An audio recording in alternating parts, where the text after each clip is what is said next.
Welcome back. Now that you have a WordPress installation, what you're going to do is you're going to now install the Wishlist member plugin. And so we're going to go to our plugins area and we're going to click Add New.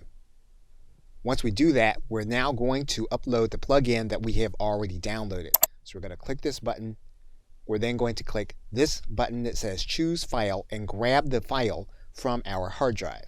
And once you have the zip file in place, you're then going to click Install Now. Now, it's quite possible that you'll see this message that says uploaded files exceeds file size directive.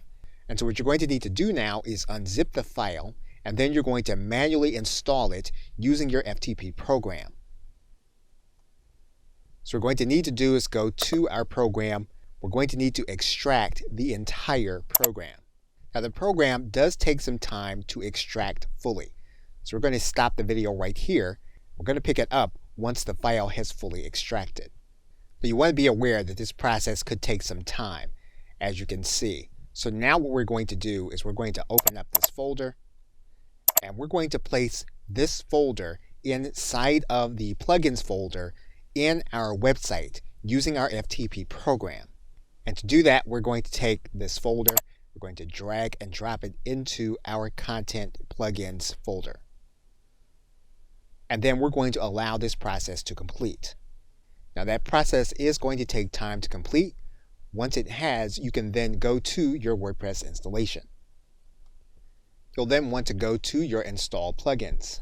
You'll then see Wishlist member inside of your plugins. However, it will not be activated. You're going to click Activate. What you'll then need to do is go inside of Wishlist member. Now typically you're going to get a wizard asking you if this is your first time. You can choose to use the setup wizard. In this case, we are not going to use the setup wizard. We're going to click No. You're then going to be asked to get your Wishlist products key. And this you'll need to log into your Wishlist member installation. You'll want to go to the customer login, and then you'll want to log in with your username and password. In order to get your license key, you can click this button that says Go to My Downloads. You'll then see a link here that says click here to show the license key. You'll then copy and paste that license key here in this dialog box. Now once your license information is saved, you'll then be ready to use Wishlist member. What you may see here at the top is that you may need to update your version of Wishlist member. You'll then need to update that version. You'll see then that Wishlist member will update automatically, and you'll then be ready to use Wishlist member. Okay, so with that, thanks, and I will see you in another video.